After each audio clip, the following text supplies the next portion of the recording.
What's up, ego hackers? Welcome to the CS Joseph podcast. I'm your host, CS Joseph.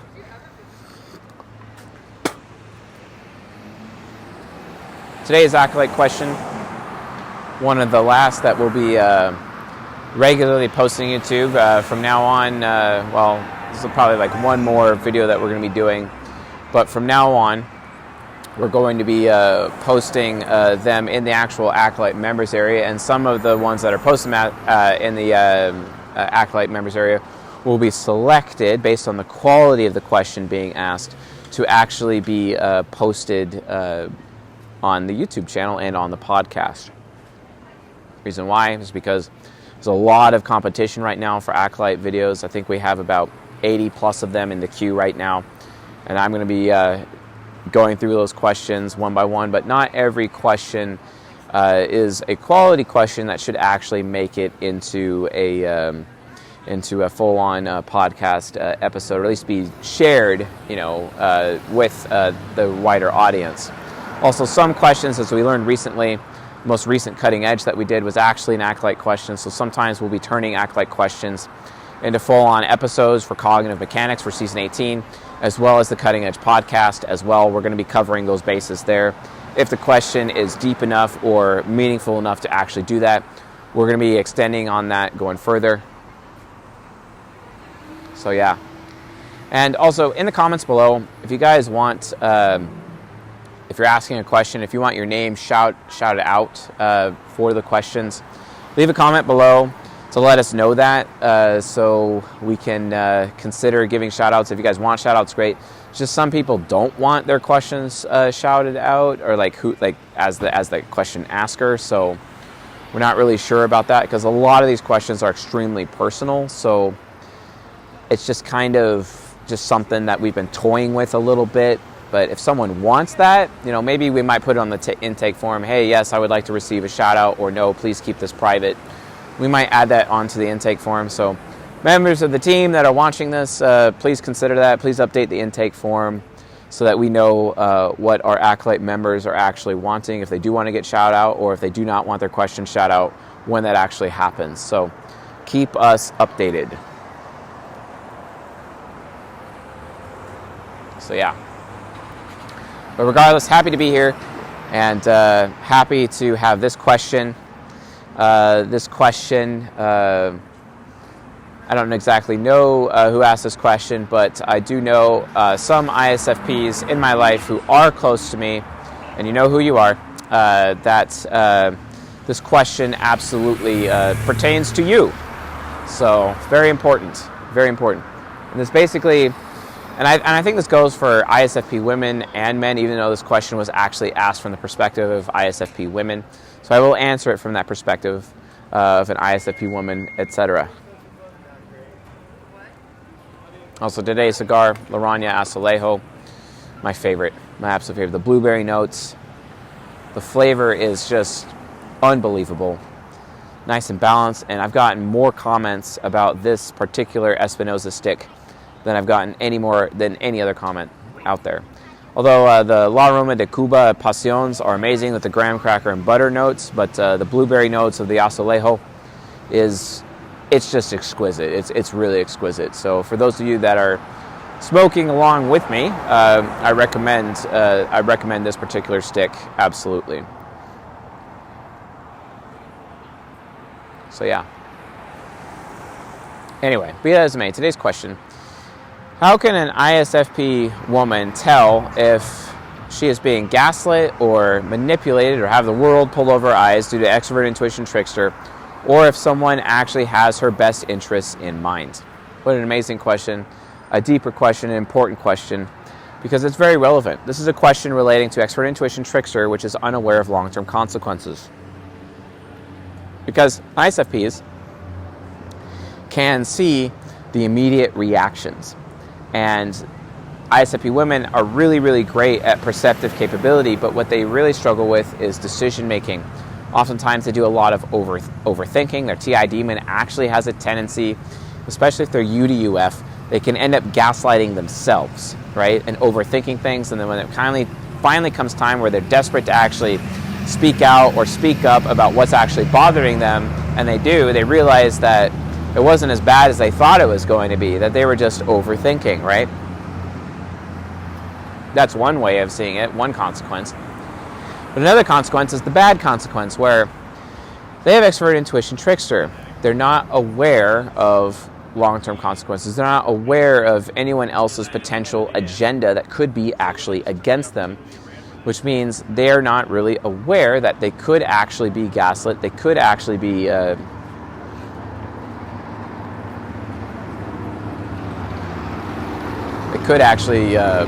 end up being manipulated or taken advantage of.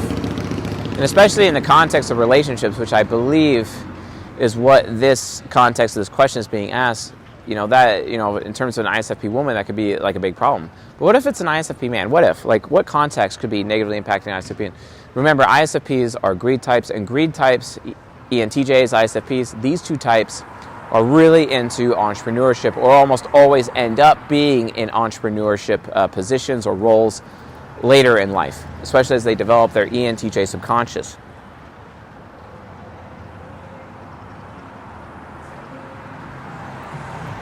So it's like, hey, should I actually accept this person as a business partner, or should I take venture capital money? What's their angle? What's their agenda? At least they're interest-based, so they can kind of weigh things out with their FI hero, but still, it ends up being a problem. From an ISTP perspective, who also has extrovert intuition trickster, I have seen ENFPs present themselves as potential business partners and utilizing their own depravity and completely taking advantage, if not even taking over, entrepreneurship-related ventures created by ISTPs and completely taking advantage of them. It's serious. It's ridiculous. This is a huge risk. This actually happens on a regular basis. And that's sad. It's very sad. It's sad that happens, but it happens because of extrovert intuition trickster. At least the ISFP has the FI hero and can weigh things out to see if a deal or whatnot is actually valuable to them. But in the context of relationships with women, it becomes that much harder, because, for example, if you give multiple men to a woman, she will choose. If you give multiple women to a man, he will play, right? There's a difference, right? And oftentimes ISFP women really have a hard time choosing who they're going to be in a sexual relationship with, because they're not entirely sure if they're just going to be used. They don't know if they're going to be pump and dump. They don't know what the outcome is. And that's really what's fueling the reason why this question is being asked in the first place, because it's like, how can I, as an ISFP, get that favorable outcome in a sexual relationship where I know that I'm not going to be taken advantage? And that's really hard. So it really comes down to is, what kind of character does this particular man have? Is he giving for the sake of giving? Is he sharing himself with you on a regular basis? How much about himself is he talking with you? Is he giving you, is he telling you what's going on in his day? Is he how much of himself is he actually sharing? Is he willing to give to you with for the sake of giving and not necessarily expecting something in return? You know what I'm saying? Is that actually happening?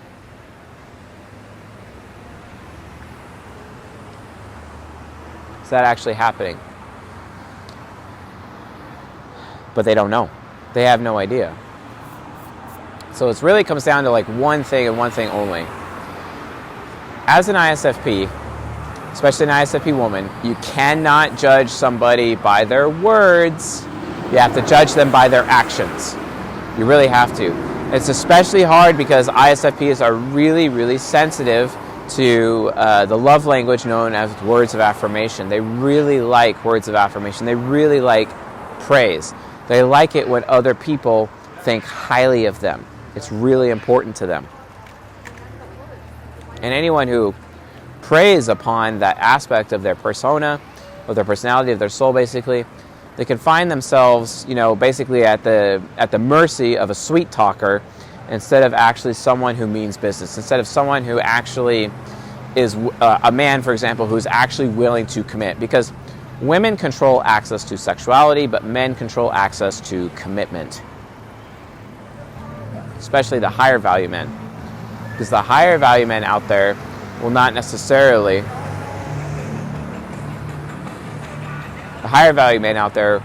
will not necessarily, it's really hard for them to commit because they have a lot to lose. Perhaps they have a business that they're trying to protect. Legal marriage can destroy a man, for example. So male commitment is actually so much harder to secure, especially from an outcome-focused ISFP woman perspective. ISFP women always, focus on the outcome. I was like, okay, am I going to secure his commitment or not? They just really don't know. So really, the answer to this question is, the answer, the why, the original answer is, judge a man by his actions, or judge the business partner by their actions. How much effort are they actually putting in? How much effort is this person putting in, this business partner or potentially this sexual partner? How much effort are they willing to put in compared to the others? That's really what it comes down to. You don't necessarily want to judge them by their words. You want to judge them by their actions, right? However, if the ISFP woman in question has a tendency or a track record or a history of being fickle, that ends up becoming a huge problem. Being fickle, where they're constantly changing their mind, or maybe they're overthinking, or because they're overthinking, or maybe they're not expressing as a woman, they're not expressing their needs, emotions, desires, and problems to a man, right? They need to be able to do that. If they're not even expressing to begin with, that causes them to overthink. And then because of that, they end up becoming very fickle. They end up changing their mind, especially at the last minute. And they don't actually take that leap of faith that they need to take within their relationships. And that can make SI user men, for example, very uncomfortable. It can make them very uncomfortable because it's like, okay, why should I commit to this person who's actually really fickle? In reality, it's just the woman selling herself short because she doesn't believe that she's valuable enough or worth, or her feelings don't matter enough, or maybe her feelings, she's been conditioned to believe that her feelings are a burden on men, basically. So she ends up not saying anything, which causes her to overthink, which causes her to be fickle, right? And that's just not going to work. Especially if the ISFP woman in question is not a virgin. Especially if she's not a virgin, because here's one fundamental truth that I actually learned in the red pill circles, and this was actually posted recently. I think it was it's actually on the Fresh and Fit podcast where this was actually discussed. But basically, it's a principle that men should be living by, which is never wait for used box. What that basically means is that if a woman has a large sexual history where her body count's pretty high, don't wait around for that. You can wait around for a virgin, or you can wait around for a woman that has had 1 or 2 sexual partners, basically, because of statistics. But any woman who has 3 or more partners, there's no point in waiting. There's no point.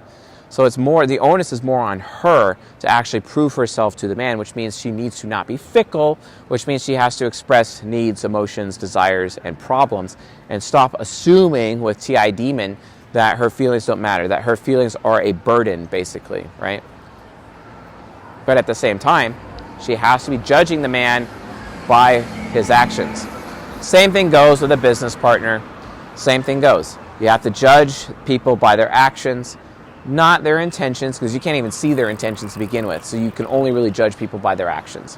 And don't allow them to be the sweet talker who's able to prey upon words of affirmation, basically, that love language that they love to receive. Because ISFPs love giving gifts, but they love receiving words of affirmation.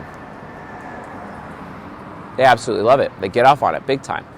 So they're very sensitive to words. They're very weak to sweet talkers, right?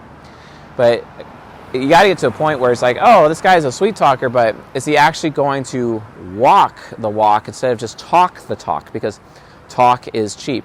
And this is something that ISTPs, especially ISTP women, basically, they kind of have that nailed down. They pretty do. In general, they usually have that nailed down. Like in general, I've noticed, if we were to compare ISTP women to ISFP women, they kind of generally do have that nailed down. But an ISFP woman, not so much. Because, why is that? Because even ISTP women, they don't really say, I love you that much. They like to prove their love through actions because actions have all the value, right? And it's all about training the FI hero of the ISFP woman to start to value actual concrete action more so than words. That is the difference. That is where all of the meaning is, right? That is the lesson that they have to learn. It's very, very important. In fact, it's probably one of the most important things, if not the most important thing to an ISFP woman to do, especially when it comes to her making her choice. It's like, okay, this man is going to be the man that I want. This is the man that I'm going to allow myself to get attached to, form a bond with. This is the man who's going to be the father of my children. This is the man that I trust, basically. Again, it all comes down to actions above words.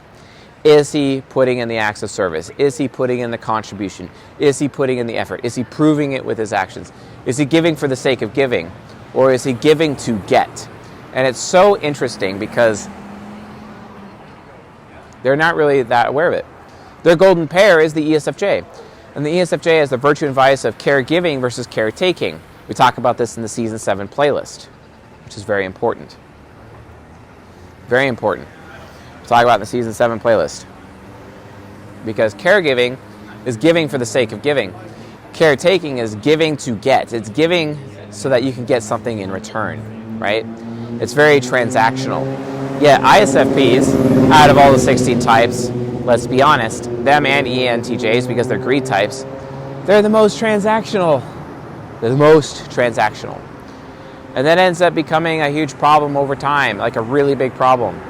And men pick up on that. It's like, oh, she's being fickle, she's being transactional. Why should I commit to someone like that? Why should I make a woman like that the mother of my children, basically? Because then this is where you get terminology, especially in relationships, called put out or get out, right?